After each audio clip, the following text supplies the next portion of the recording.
तो previous lecture में हम डिस्कस कर रहे थे डिफरेंट मेथड्स फॉर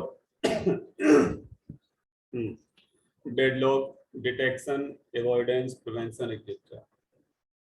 तो आज इस लेक्चर में हम डिस्कस करेंगे the standard algorithm and its related terms regarding the deadlock avoidance.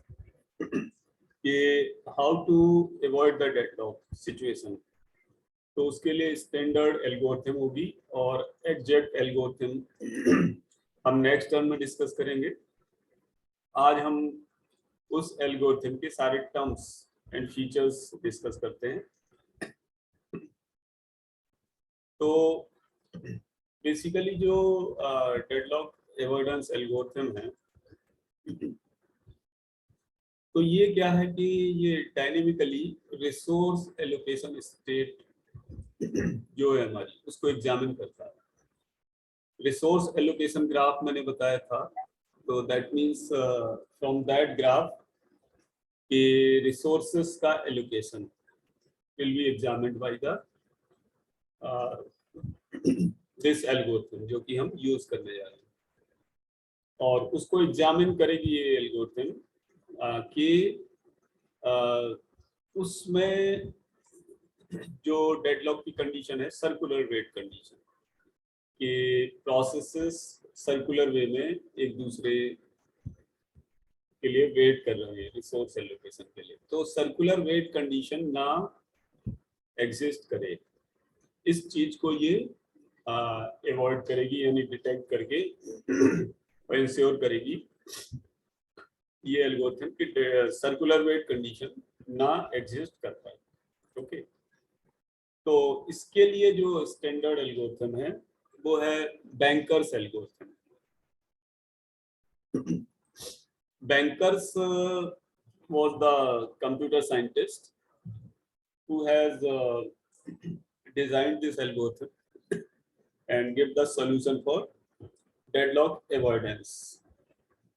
तो इस एल्गोरिथम में क्या है कि इट रिक्वायर्स कि जो सिस्टम है हमारा which is running and for which we are examining कि ये डेडलॉक में आ सकता है या नहीं आ सकता, तो उस सिस्टम को कुछ एडिशनल एडवांस इंफॉर्मेशन रखनी होगी। ओके, एडिशनल एडवांस इंफॉर्मेशन जिसको हम ए प्रायरी इंफॉर्मेशन भी बोल सकते हैं।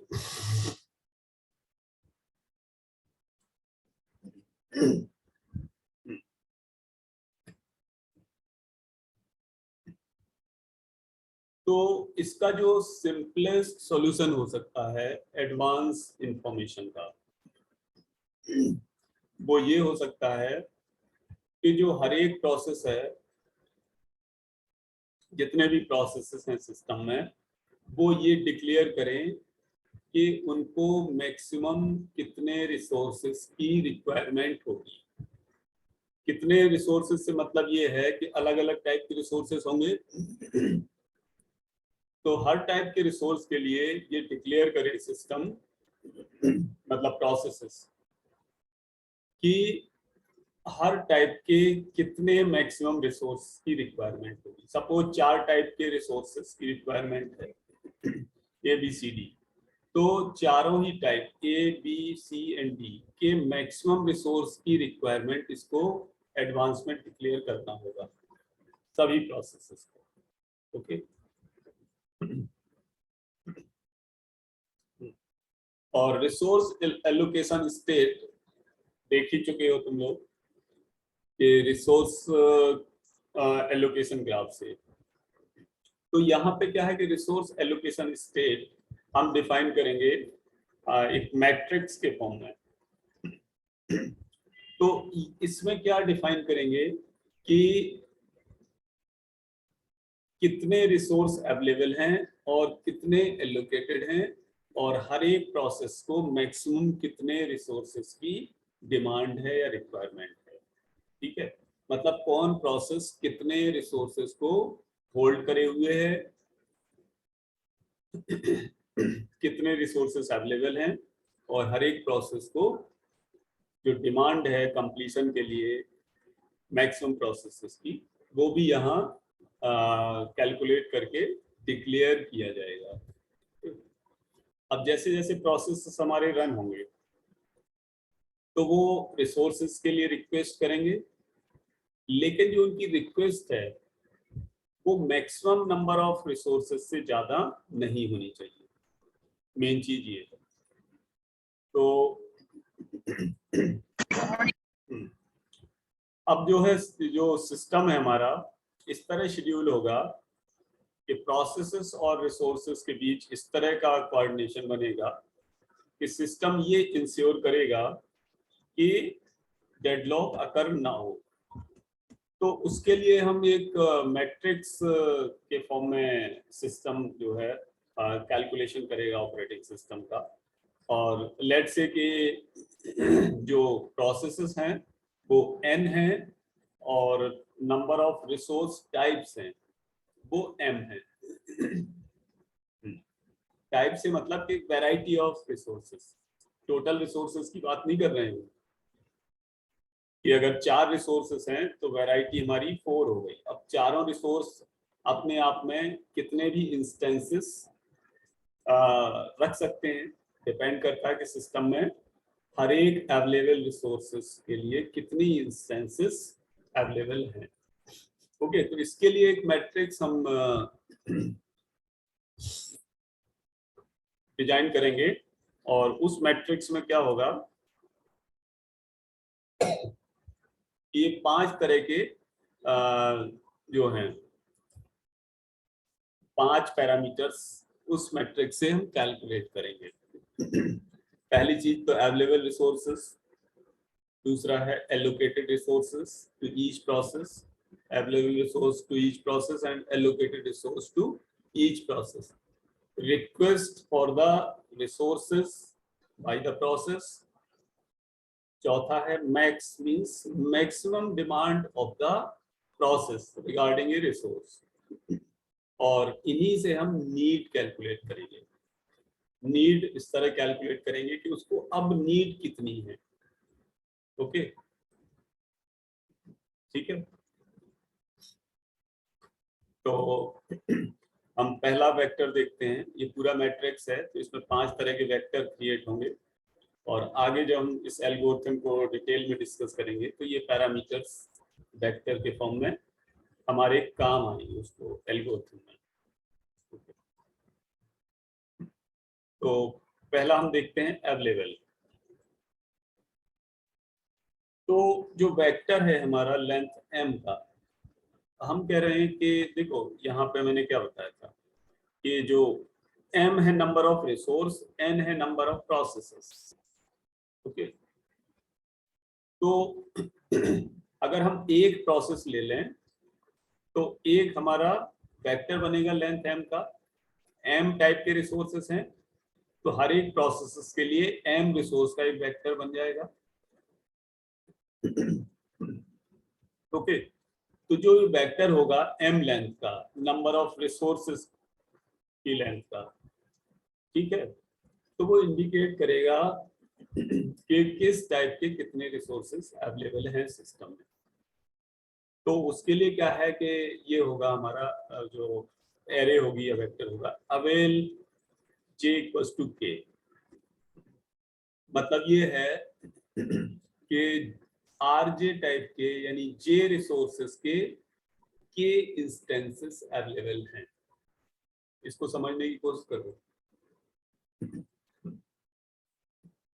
कहने का मतलब ये है कि जो j रिसोर्सेस है, rj we are denoting the resource of type j।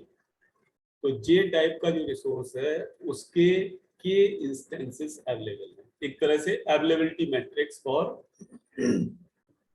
Each and every resource. 21 type के रिसोर्स के कितने इंस्टेंसेस अवेलेबल। ओके, दूसरा है एलोकेशन। तो इस वेक्टर से हमारा ये डिफाइन होगा कि किस टाइप के कौन से रिसोर्सेस का किस किस प्रोसेसेस को क्या क्या एलोकेशन है, मतलब कौन से रिसोर्स के कितने इंस्टेंसेस कितने किस प्रोसेस को एलोकेटेड। तो ये वेक्टर होगा हमारा alloc I comma J equals to K. मतलब ये है कि जो ith प्रोसेस है उसको जे टाइप के जो रिसोर्सेस एलोकेटेड हैं वो के हैं, ठीक है। ith प्रोसेस को jth टाइप के रिसोर्स एलोकेटेड हैं और ये जो जितने रिसोर्स एलोकेटेड हैं उसकी संख्या k है। Process pi is currently allocated k instances of resource type j। ith process को j टाइप के रिसोर्स के k इंस्टेंसेस एलोकेटेड। तीसरा वेक्टर हम देखते हैं रिक्वेस्ट। अब प्रोसेसेस जब सिस्टम में चल रहे हैं तो हर एक प्रोसेसेस रन करते हुए कुछ रिसोर्सेस की डिमांड करेगा। जैसे जैसे रिसोर्स की रिक्वायरमेंट आती जाएगी वैसे वैसे डिमांड करता जाएगा। तो अब इसके लिए जो वेक्टर है request I comma J equals to K, इसका मतलब ये है कि प्रोसेस जो पी आई है ith प्रोसेस वो जे टाइप के रिसोर्सेस के लिए रिक्वेस्ट कर रहा है और जे टाइप के कितने रिसोर्स के लिए रिक्वेस्ट कर रहा है वो है के। मतलब ith प्रोसेस jth टाइप के रिसोर्स के लिए रिक्वेस्ट कर रहा है और एक नहीं वो 5 इंस्टेंसेस के लिए रिक्वेस्ट कर रहा है। ith रिसोर्स jth टाइप के 5 रिसोर्सेस के लिए रिक्वेस्ट कर रहा है, ओके। फिर है नेक्स्ट वेक्टर है मैक्स। तो मैक्स क्या इंडिकेट कर रहा है हर एक प्रोसेस के लिए कि मैक्सिमम कितने रिसोर्स की रिक्वायरमेंट है, मैक्सिमम रिक्वायरमेंट कि मतलब मैक्सिमम कितने रिसोर्स के लिए ये रिक्वेस्ट कर सकता है। भाई रिक्वेस्ट तो अलग चीज है, जो हमने पिछला वेक्टर देखा है रिक्वेस्ट, उसका मतलब ये है कि हाँ ठीक है के इंस्टेंसेस का रिक्वेस्ट कर रहा है। ith प्रोसेस jth टाइप के रिसोर्स के लिए रिक्वेस्ट कर रहा है, रिक्वेस्ट वाले वेक्टर। और मैक्सिमम ये बता रहा है कि कोई प्रोसेस किसी रिसोर्स के कितने मैक्सिमम इंस्टेंसेस के लिए रिक्वेस्ट कर सकता है, उससे ज्यादा ही रिक्वेस्ट नहीं कर सकता है। तो इस वेक्टर को अगर हम देखें तो ये है max I comma J equals to K. Meaning ये है कि जो प्रोसेस आई है या P I process number I वो ज्यादा से ज्यादा यानी एटमोस्ट जे टाइप के रिसोर्स के लिए रिक्वेस्ट कर सकता है, ठीक है। ith प्रोसेस जे टाइप के मैक्सिमम के नंबर ऑफ रिसोर्सेज को रिक्वेस्ट कर सकता है।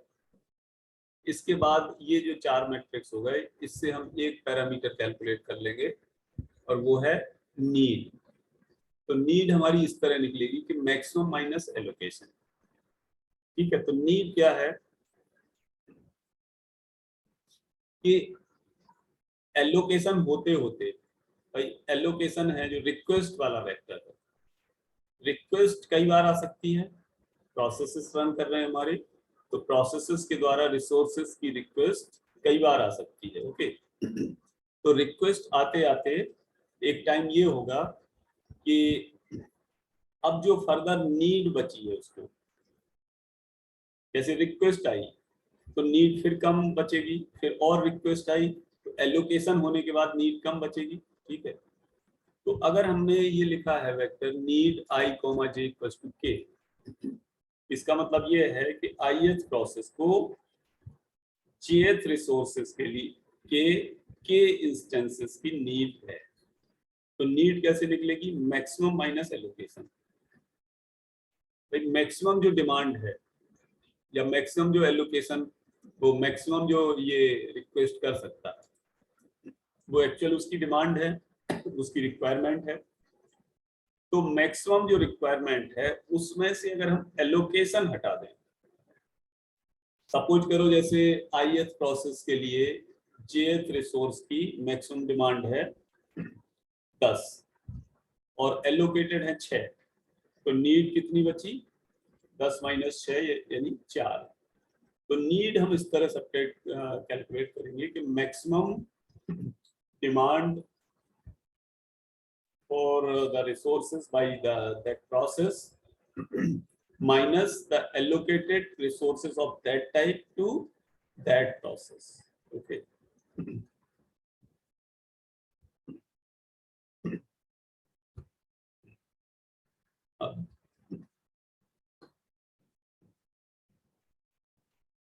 ठीक है, तो आगे हम चलते हैं। तो अब इसमें क्या है कि हर एक प्रोसेस को एडवांस में मैक्सिमम यूज का डिक्लेरेशन करना पड़ेगा। ए प्रायरी मीन्स इन एडवांस। तो हर एक प्रोसेस को एडवांस में क्लेम करना पड़ेगा या डिक्लेयर करना पड़ेगा कि मैक्सिमम कितना यूज करेगा ये प्रोसेस। ओके। और जब कोई प्रोसेस किसी रिसोर्स के लिए रिक्वेस्ट करेगा तो प्रोसेस को वेट करना पड़ेगा। ठीक है। और जब प्रोसेस को सभी रिसोर्सेस मिल जाएंगे, जब प्रोसेस को सभी रिसोर्स मिल जाएंगे, then it will proceed for execution. और आफ्टर एग्जीक्यूशन या depending on time, depending on the requirement, इसको सर्टेन फाइनाइट टाइम में रिलीज भी करना पड़ेगा। ऐसा नहीं कि प्रोसेस जो है इनफाइनाइटली रिसोर्सेस को होल्ड करके बैठा हुआ है। प्रोसेस को रिसोर्सेस का रिलीज भी करना पड़ेगा with in a certain amount of time. अगर ये लॉन्ग टाइम के लिए रिसोर्सेस को होल्ड करके बैठ गया तो क्या होगा? कि डेडलॉक में अकर। ओके, तो आगे चलते हैं। अब हम बात करते हैं सेफ सीक्वेंस की।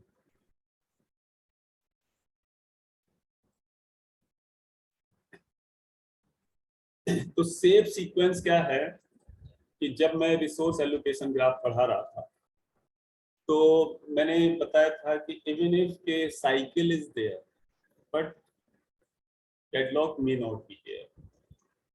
और डेडलॉक नहीं होगा, जरूरी नहीं कि हो या ना हो, तो ऐसी उसमें सीक्वेंस फाइंड करनी पड़ेगी कि जिसमें हर एक प्रोसेस एग्जीक्यूट हो अपने कंप्लीशन के लिए, और उसमें से सीक्वेंस निकालनी पड़ेगी कि कौन सा प्रोसेस पहले रन कराया जाए, एग्जीक्यूट कराया जाए, जिससे कि बाकी resources rest of the processes को इस तरह मिलते जाएं कि डेडलॉक ना कर हो। मतलब कि जो सीक्वेंस है यानी प्रोसेसेस का जो सिस्टम है उस किस सीक्वेंस, सर्टेन सीक्वेंस में उसको एग्जीक्यूट कराया जाए कि मैक्सिमम रिसोर्स की रिक्वेस्ट होते हुए भी ये सिस्टम डेडलॉक में ना हो। ठीक है, तो इसका मतलब इस तरह की सीक्वेंस फाइंड करना कि जो प्रोसेसेस रन हो उसके सभी रन हो जाए और डेडलॉक ना हो, मतलब डेडलॉक फ्री स्टेट फाइंड करना है। इस तरह की सीक्वेंस फाइंड करना है। और ये सीक्वेंस एक से ज्यादा भी हो सकती है। देखा भी हमने रिसोर्स एलोकेशन ग्राफ में कि कौन से प्रोसेस को पहले एग्जीक्यूट किया गया, फिर दूसरे नंबर पे, फिर तीसरे। तो ये एक से ज्यादा सीक्वेंसेस भी हो सकती है। तो अगर हम इस तरह की सीक्वेंस मतलब सिस्टम फाइंड कर लेता है जिसमें सभी प्रोसेसेस हमारे कंप्लीशन को रन हो जाए और डेडलॉक ना हो, तो it will be called as the safe sequence. Okay, अब सेफ स्टेट की हम बात करते हैं। तो सिस्टम हमारा सेफ स्टेट में होगा अगर प्रोसेसेस के लिए एक सेफ सीक्वेंस मिल जाती है। मतलब कि सेफ स्टेट का मीनिंग वही है एक तरह से कि इस वो सिचुएशन जब सेफ सीक्वेंस मिलती जाएगी और प्रोसेस हमारे रन होते जाएंगे, सिस्टम डेडलॉक में नहीं होगा, तो हम कहेंगे वो सेफ स्टेट में है। तो इस चीज का मतलब इस बात का कंफर्म करने के लिए कि सिस्टम हमारा सेफ स्टेट में है, ऑब्वियसली कि हमें सेफ सीक्वेंस फाइंड करनी पड़ेगी और गिवन होगा हमें डेटा, जैसे maximum demand by the process and current allocation, मतलब allocation and maximum demand given होगा, उससे हम नीड कैलकुलेट करेंगे और जो डिफरेंट रिक्वेस्ट है तो रिक्वेस्ट से मैच करा के देखते जाएंगे कि रिक्वेस्ट हमारी फुलफिल हो रही है या नहीं हो रही है, और इस तरह हम फाइंड करते जाएंगे और सारी रिक्वेस्ट फुलफिल होती जाएंगी तो सिस्टम हमारा सेफ स्टेट में हो जाएगा। ठीक है, अब सेफ एंड अनसेफ दोनों चीजें हो सकती हैं, तो इसके लिए क्या है कि सिस्टम को कुछ इंफॉर्मेशन मेंटेन करना पड़ेगा रिसोर्सेज के बारे में, कि मतलब रिसोर्स किस तरह यूज हो रहे हैं, सिस्टम मेंटेन करेगा रिसोर्सेज के बारे में इंफॉर्मेशन कि रिसोर्सेज कैसे यूज हो रहे हैं। सेफ मींस के रिसोर्स हमारे प्रोसेसेस को एलोकेट हो रहे हैं, और अनसेफ मींस के प्रोसेस हमारा वेट कर रहा है। मतलब ये हुआ कि सेफ सीक्वेंस का मतलब ये है कि रिसोर्सेस हमारे एलोकेट हो रहे हैं। ठीक है, मतलब system OS can allocate the resources to process any process safely, safe state. Unsafe means कि प्रोसेसेस को रिक्वेस्ट मतलब उनकी रिक्वेस्ट के कारण रिसोर्सेस एलोकेट करने से पहले उसको वेट करना पड़ेगा, और जो पुरानी रिसोर्स एलोकेशन स्टेट है उसको रिस्टोर करना पड़ेगा।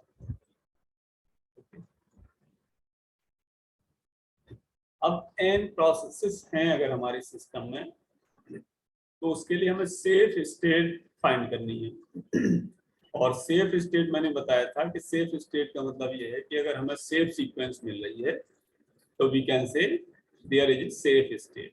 ठीक है, तो सपोज करो कि इस सिस्टम में एन प्रोसेसेस हैं, तो वो एन प्रोसेस हमारे सेफ सीक्वेंस में फाइंड करेंगे, मतलब सेफ स्टेट में होंगे अगर कोई प्रोसेस पीआई है, कोई प्रोसेस पीआई है और वो रिसोर्स को रिक्वेस्ट कर रहा है।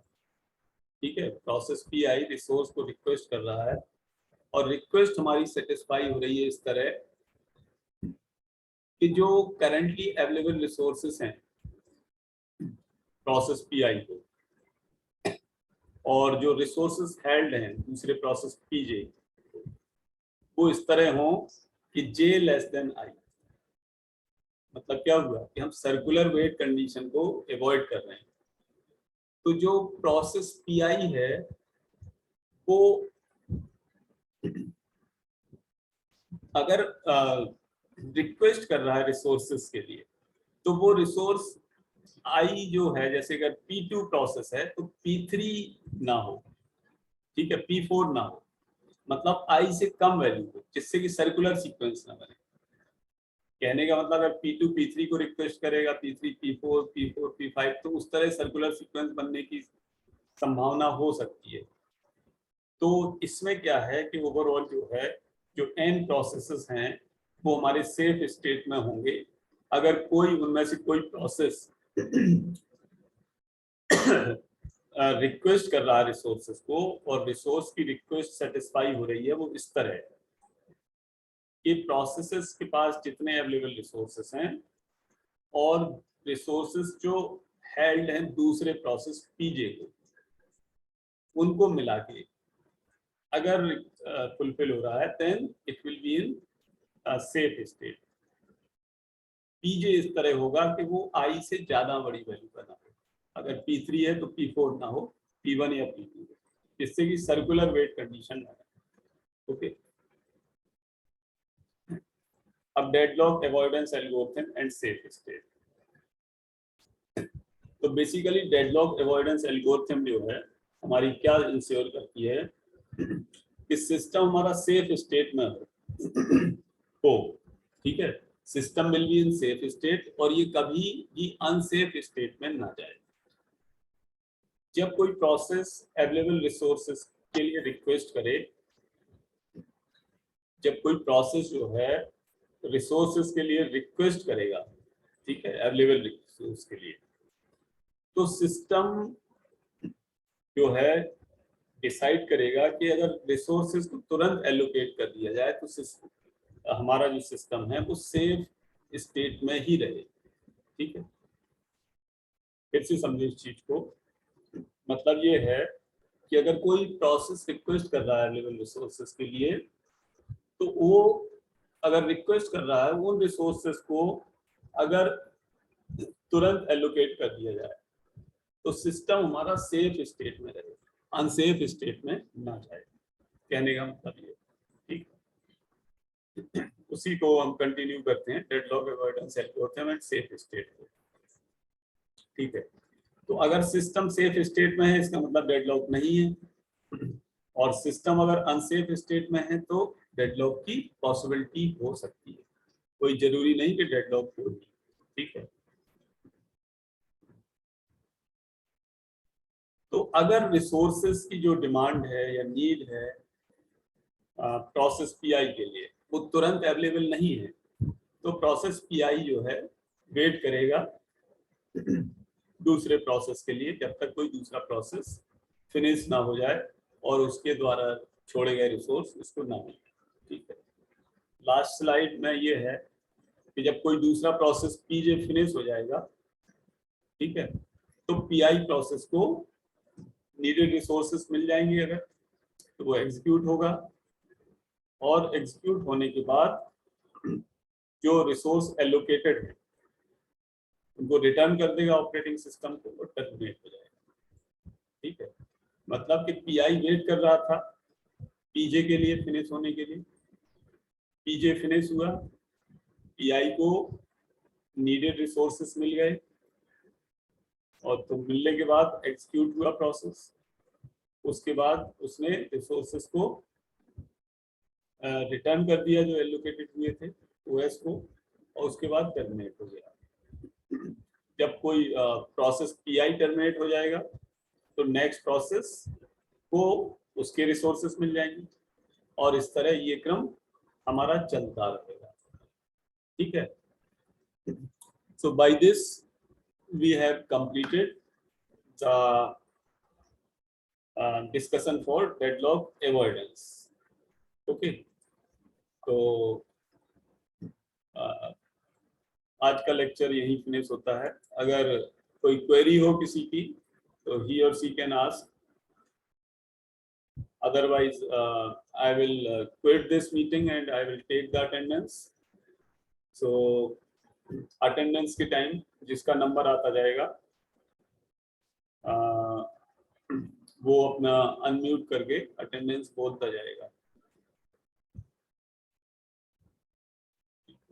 तो इसको मैं क्विट कर रहा हूँ। अगर कुछ पूछना हो तो पूछ सकते हो, अदरवाइज मीटिंग को एंड करना।